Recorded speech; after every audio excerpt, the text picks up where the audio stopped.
Now for logarithmic and exponential equations. So this is a section that'll primarily be examples. And what we'll do is solve equations that have logs in them and solve equations that have exponential functions in them. We'll do so based primarily on the fact that logs and exponentials are inverses of each other. So if we have a variable stuck inside an exponent, we'll take a logarithm to get it out of that exponent.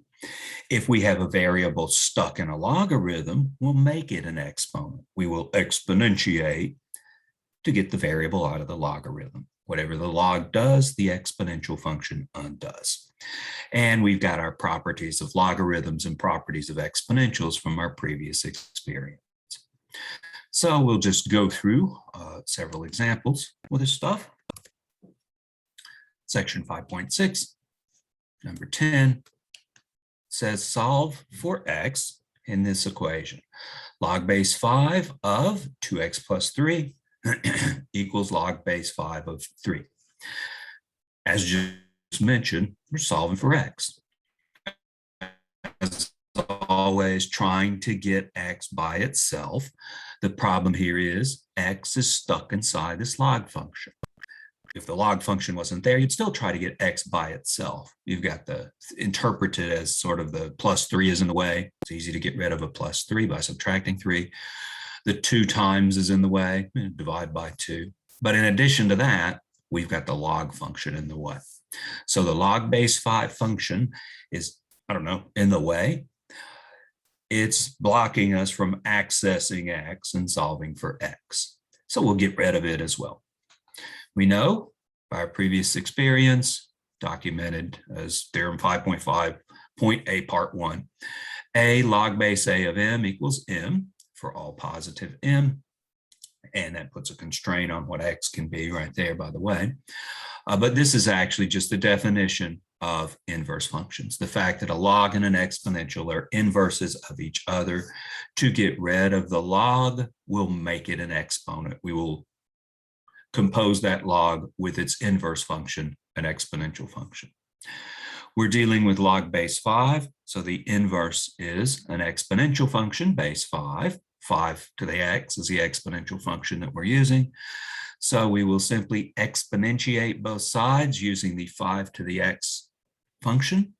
That is, make both sides of this equation exponents on that base 5. So the proper terminology is we have exponentiated both sides base 5. Why? Because this identity here allows us, I've mentioned it this way before, to effectively cancel the a to the exponentiation base a and the log base a. So the a to the whatever power composes with the log base a, and they cancel. Cancel is not exactly the right term. The correct term is composition of inverse functions.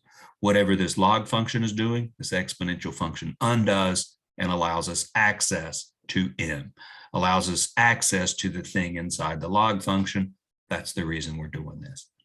So the 5 and the log base 5, these compose to eliminate each other and produces the exponent 2x plus 3. On the right-hand side, the exponential function base 5 and the log base 5 function are inverses of each other. Effectively, they cancel, leaving us with a 3. So we get the 2x plus 3 and the 3 are equal to each other.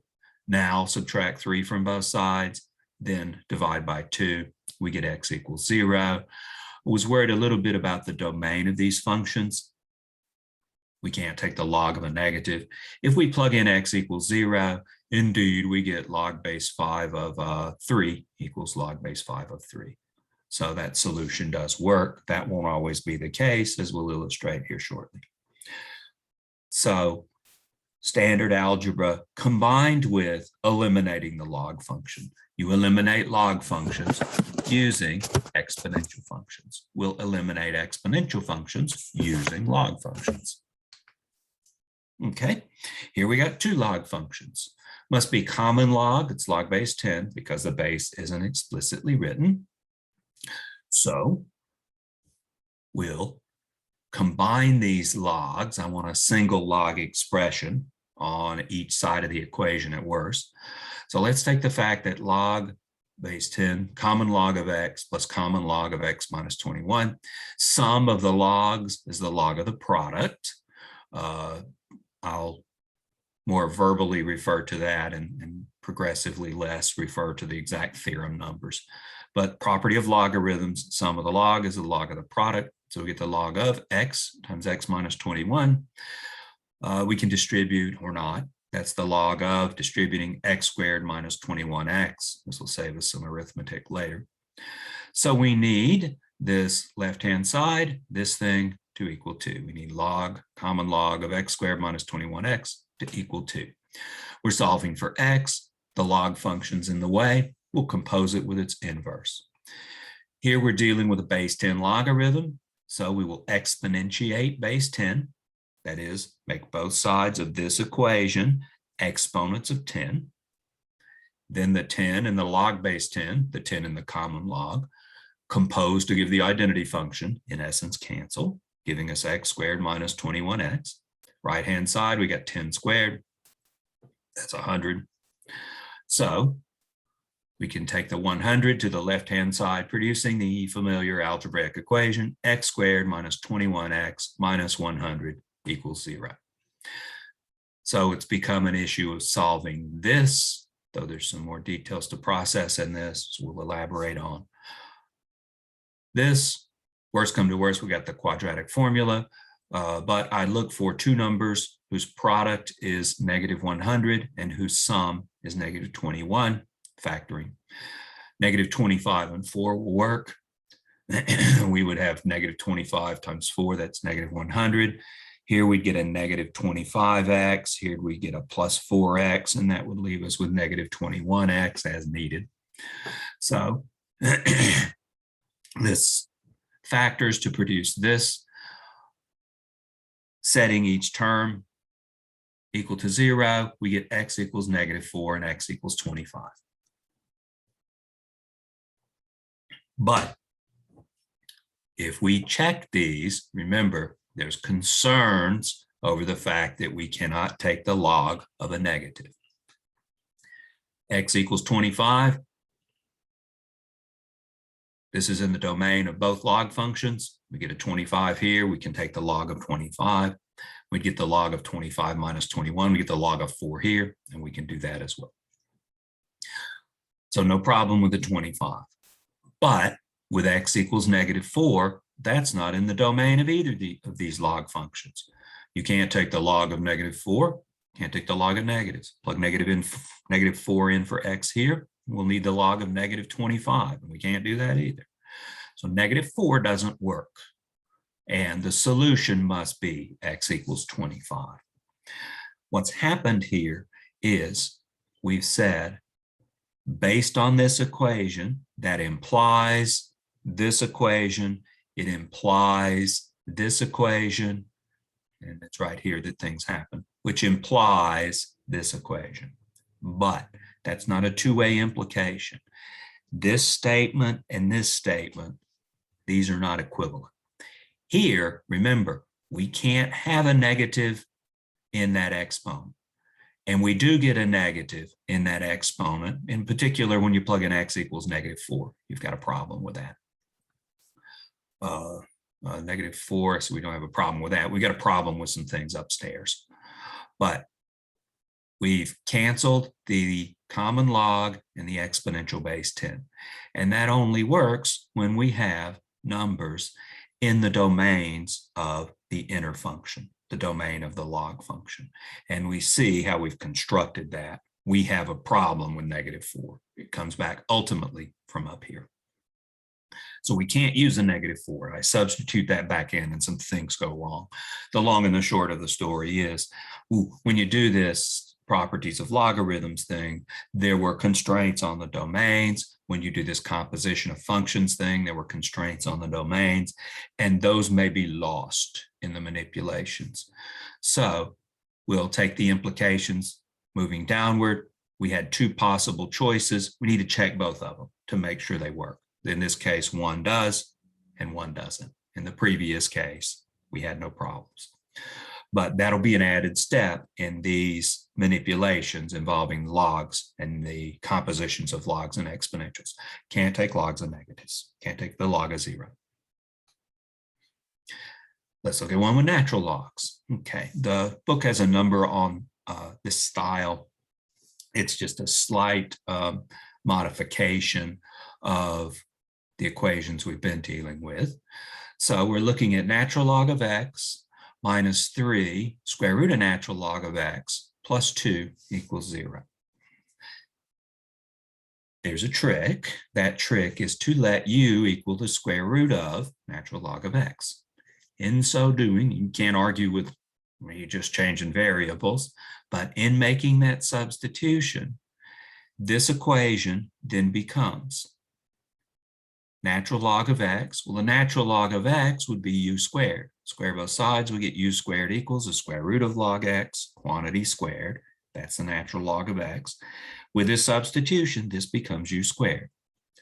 Minus 3 times the square root of log x, that's just u itself, minus 3 times u, and this is the constant 2. So the original equation with this substitution becomes this quadratic. That's the reason we made this substitution, because we know how to solve quadratics. So the thing that tips you off to use this technique is this term squared is this term. That's a good time to make a substitution and produce a quadratic from the expression. So we've changed it into this question and a solve for u. And we'll have to translate that back into x's, and then we'll have to make sure there's no square roots and negatives going on in this. But u squared minus, no square roots and negatives, and no logarithms of negatives. U squared minus 3u plus 2, can you factor that? We need a product of two things that yields 2, and the sum of those two things, those two numbers, yields negative 3. How about negative 1 and negative 2? The product is positive 3. The product is positive 2, and the sum is negative 3, positive 2 and negative 3 as needed. So this yields that we would take u to be 1 or u to be 2. U equals 1 makes this expression 0, this factor 0, and u equals 2 makes this factor 0. Okay, we need to take that back to the log things. Well, u equals 1, and u equals the square root of log x from the substitution we made, or u equals 2, 2 equals u equals the square root of log x. So we've got 1 equals the square root of log x, or 2 equals the square root of log x. Square both sides. Beware, that's an opportunity to introduce extraneous roots. But what we will get then is 1 squared equals this thing squared, 1 equals the log of x. Square both sides here, we'll get 4 equals the log of x. All right. We just need to solve for x in each of those. So we will exponentiate both base e. We're dealing with a natural log, a log base e. So we'll compose that with an exponential function, base e, giving us e to the log x equals e to the 1, e to the log x equals e to the 1, or e to the log x equals e to the 4th. So we get these two options. E to the natural log of x is x because the natural log function and the exponential base e, the natural exponential function, are inverses of each other. That's the whole reason for exponentiating. So that allows us to access the x and get it out of that log function. E to the 1 is e, so we get x equals e. In this one, e to the log x, again, is x equals e to the 4th. We'll just leave it in that form, and that's the exact value of x. So we get e and e to the 4th for the values of x. This is a solution set. We need to check these. These, in fact, are solutions. If you will plug in e or e to the 4th, you'll find that indeed the equation is satisfied. Let's plug in e to the 4th and walk through that. We get the natural log of e to the 4th. That's 4. Natural log of e to the 4th is 4. The natural log and the exponential are inverses and just gives us the 4 out. The natural log of e to the fourth, still 4. We take a square root of that here. So we'd have 4 minus 3 times the square root of 4 plus 2. That's 4 minus 3 times 2 plus 2. That'd be 4 minus 6 plus 2, and that's 0. So the e to the fourth checks, and the e will similarly check. But because we've dealt with properties of logarithms, and we've dealt with properties of logarithms wasn't explicitly used in this, but we use composition of a function and its inverse. We need to keep an eye on that and make sure we haven't taken logs of negatives, for example. Solve 3 to the x equals 14. Okay. Let's take some kind of logarithm of both sides. Problem is they're wanting a numerical solution to this. We could simply rewrite this as a log statement and get the answer purely in terms of logs base 3. But if we want a numerical approximation, I tell you what, let's take natural logs of both sides. Also perfectly valid. Take a natural log of both sides. We'll get the natural log of 3 to the x equals a natural log of 14. No problems with the validity of that. Natural log of 3 to the x. Well, the x can come out front as a coefficient, logarithmic property number 5, that was. Exponents inside logs come out as coefficients. And we get x natural log of 3 equals natural log of 14. Why natural log? Fine, do it base 10 log, do a common logs, do any logs you want. Just if we want to numerically approximate this, we need to use either natural logs or logs base 10. I'm kind of advocating the use of natural logs with an eye towards calculus. Want to solve for x? Divide both sides by the natural log of 3, and we get x is a natural log of 14 over the natural log of 3. There's the exact value. And with a calculator, we can numerically approximate that, and we get 2.402 for what it's worth. Is that number reasonable? Let's see, 3 squared would be 9. 3 cubed, if I go up to the next integer value, would be 27. And this is between 2 and 3, and 14 is between 9 and 27. So I can't tell without a calculator if this value is accurate, but I can tell it's reasonable. Certainly the answer should be between 2 and 3. Solve 2 to the 2x power plus 2 to the x plus 2 power minus 12 equals 0. Why is this in this section? Because the variables are in the exponents. Variables in the exponent, then somewhere along the line, we'll be taking logarithms. All right, what we're going to do is rewrite this equation in such a way that it looks like a quadratic. So we'll have 2 to the 2x.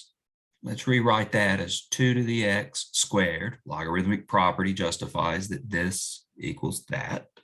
And let's take the 2 to the x plus 2 and write that as 2 to the x times 2 to the 2. Logarithmic property justifies that as well. Sorry, not logarithmic properties. Properties of exponents justify these two. Multiply exponents in this case and add them in this case. And what we've got is a 2 to the x squared and then a 2 to the x here. We've created a quadratic and 2 to the x. So this becomes 2 to the x squared plus 2 squared is 4. 4 times 2 to the x minus 12 equals 0. Let's introduce a new variable and call it u, as we've done previously. Let u equal 2 to the x. And then this becomes u squared plus 4 times u minus 12. U squared plus 4 times u minus 12 equals 0. It's a quadratic. We can factor it, in fact. Usual technique. We get u plus 6 times u minus 2 equals 0, telling us that u is either -6 or +2, making this factor 0 or this factor 0, respectively. And we had set u equal to 2 to the x. So 2 to the x equals -6, or 2 to the x equals 2. I said we were going to need logarithms. Actually, these we can do by inspection. We could also apply logarithms to them. But will these work? No, 2 to the x is never negative. It's never even 0. Exponential functions are always positive. So there is no x that makes 2 to the x equals -6. Like I said, we got to go through and check each of these that involve the log and the exponential functions. There were assumptions made along the way concerning values of these functions. And 2 to the x is never negative, so this solution doesn't count. Can you make 2 to the x equal 2? Sure, just make x equal to 1. 2 to the 1 equals 2. So the solution is x equals 1. These techniques give you really the candidate solutions, though we have to check and make sure that they are actually solutions. It'll give us a list of numbers that includes all the solutions, but it may have some extra numbers in it, just like this one included some extra ideas that didn't pan out. U equals -6 does not work because U is an exponential function, 2 to the x, and can't be negative. All right, here we've got two log functions. F of x is log base 3 of x plus 5, and g of x is log base 3 of x minus 1. Solve f of x equals 2. What point is on the graph of f based on that information? Solve g of x equals 3. What point is on the graph of g? So let's look at those first two, a and b first. Solve f of x equals 2. To solve f of x equals 2, f of x is log base 3 of x plus 5. So we'll take log base 3 of x plus 5 and set it equal to 2. Solving for x, x is stuck inside a log function, a log base 3. So let's compose it with its inverse function by exponentiating base 3. That is, make both sides of this equation exponents of 3. In so doing, we see we've got a function and its inverse, the base 3 exponential and the base 3 logarithm cancel, compose to give the identity function, but the effect is they disappear. And we're left with the exponent x plus 5 on this side. 3 squared is 9. So we get x plus 5 equals 3 squared, x plus 5 equals 9. Subtract 5 from both sides, x equals 4. By the way, does 4 actually work as part of the domain of this function? Log base 3 of 4 plus 5, log base 3 of 9, it's the log of a positive number, so we're okay on that. So we've got x equals 4, the corresponding y value is 2, and that's what the question was. So we know the point 4 comma 2, x comma y, is a point on the graph of the function based on this information that we've derived. Part B wants g of x equal to 3. Same type of manipulations. We'll set the g of x function, log base 3 of x minus 1. We'll set that equal to 3. Variable stuck in a log function. We'll pry it out by exponentiating base 3, since we're dealing with a log base 3 function. These disappear to leave us with x minus 1 on the left. 3 cubed is 27 on the right. Add 1 to both sides, we get 28. By the way, 28 is in the domain of the function, so no problems there. And the x value is 28. We started this with a function value 3. The point 28, 3 is on the graph of g. This is this stuff about what point is on the graph is just a re-emphasis of the fact that graphs of functions reflect input and output values for that function. So it's kind of a review from some distant past. But there's solving for x values for given y values with these logarithms. Part C says solve f of x equals g of x. Do the graphs of f and g intersect?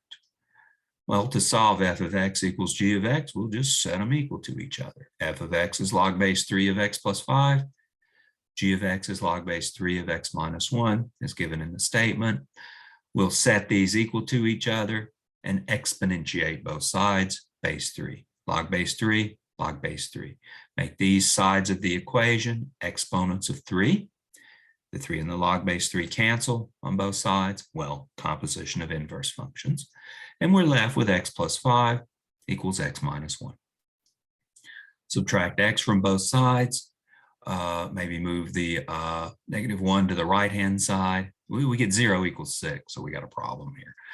No matter what x is, 0 doesn't equal 6, so there's no solution to this equation, the equation we addressed, f of x equals g of x. F of x equals g of x, if that occurs, that would be a point where f and g intersect. Well, that doesn't occur. There are no points where f of x and g of x intersect. F and g always take on different values for a given input value. So do not intersect is the punchline there. Finally, in D and E, they want us to take a sum and a difference of functions, something we've done in the past. To solve f plus g of x equals 3, we'll take f plus g of x, that is f of x plus g of x, so we get the sum of the logs. Ooh, sum of logs, as long as the base is the same, is the log of the product. So that produces this for f plus g of x. We'll set this equal to 3. That's what we're interested in. F plus g of x equals 3. The x's are stuck inside a log base 3 function, so we will exponentiate base 3, both sides, make the left and the right exponents of 3. Why? Because the exponential in the log base 3 function are inverses of each other and disappear, producing x plus 5 times x minus 1 on the left-hand side. Right-hand side, no logs on that side, just get 3 cubed, it's 27. So we get x plus 5 times x minus 1 equals 27. Multiplying it out, subtracting 27 from both sides produces x squared plus 4x minus 32 equals 0, which factors to x plus 8 times x minus 4 equals 0, which implies x equals -8 or x equals 4. So that's a bunch of algebra done quickly. Of course, feel free to pause and read through this and make sure you believe each of the steps. I've used FOIL here. We brought the 27 to the left-hand side of the equation where it becomes negative, producing the -32. And then we factored this, looking for two numbers whose product is -32 and whose sum is +4. And certainly 8 and -4 satisfy that condition. Set those factors equal to 0, and that's where this comes from. Okay, but we dealt with composition of a function and its inverse. We got these logarithms. Let's make sure those both work. X equals -8, does that work? No, it's not in the domain of f of x, and it's not in the domain of g of x. So plug x equals -8 into these, and we have to take a log of a negative, and that's a problem. So -8 is not a solution. Is 4 in the domain of both of those functions? Log base 3 of 4 plus 5. It's a log base 3 of 9. Over here, we get log base 3 of 4 minus 1, log base 3 of 3. And I think that's 2 and 1, and 2 plus 1 equals 3. And so the solution x equals 4 checks. So we had this false information come up. Yeah, it's based on the fact that these logs have to both have domains that are positive, and I think right about here that information was potentially lost. But whenever you use the properties of the logs or compose logs with exponentials, you have to check to make sure nothing goes wrong like logs and negatives. You want to take the difference of f and g and get out 2. That was part E. Same technique. F of x minus g of x. Ooh, it's a difference of logs. That's the same as the log of the quotient by our properties of logarithms. So we want to take the log of that quotient equal to 2. You got the x's stuck inside a log base 3 function. So exponentiate them base 3. Make both sides of this equation exponents of 3. Left-hand side is 3 to the log base 3 of x plus 5 divided by x minus 1. Right-hand side is 3 squared. The 3 and the log base 3 are inverses of each other, giving us the quotient equals 3 squared is 9. Cross multiply. Ooh, we just lost some information that x can't be 1. That old story. Be careful when you cross multiply. though that doesn't affect anything in terms of an answer. And we'll distribute and get x plus 5 is 9x minus 9. Rearrange, so you subtract x from both sides, giving us an 8x. Take the 9 to the other side, giving 14. And we get x equals 14 divided by 8, or 7 divided by 4. We did have the statement over here that x can't be 1. Yeah, of course it can't. If x was 1, we get the log of 0 in this part. So that's of no interest. And you can check that x equals 7/4 actually works. 7/4 is in the domain of both of these, and the equation is satisfied at 7/4. So that's the solution set for this one. A final application, kind of a real world application. So, here comes ugly numbers. The population of the world in 2014 was 7.14 billion people and was growing at a rate of 1.1% per year. Assuming this growth rate continues, the model for the population size is P of t equals 7.14 from this, 1.011 from 100% plus 1.1%, that's where that number comes from, t minus 2014. Minus 2014 because that's the year we started the time in with this model. So this is the model for population in billions of people in year t. So really all we need is the little equation and an interpretation to take the words they give us and turn them into variables. According to this model, when will the population of the world be 9 billion people? So that's a question of when, t equals what? Population equals 9 billion. According to the model, when will the population of the world be 12.5 billion? Same idea. Okay, so the first question is, when does P of t equal 9? Remember, P is expressed in billions of people, so saying 9 billion, we set the P function equal to 9, not 9 billion. P of t equals 9 yields this equation. All right, and we're solving for t. Usual stuff, t is stuck in an exponent, so somewhere along the line, we'll take a logarithm. Logarithm base what? I'll take a natural log. The base is 1.011. So if we're going to numerically approximate this, then there ain't a log base 1.011 on the calculator. May as well use natural logs. Okay, so here's the equation to be solved. Let's take natural logs of both sides. You don't need to do that first. I did it first in this write-up. We'll take the log of both sides, natural log. Here we've got a log of a product, 7.14 times this stuff here. Log of the product is the sum of the logs. So we'll use that logarithmic property right here. If the log of the product is the sum of the logs.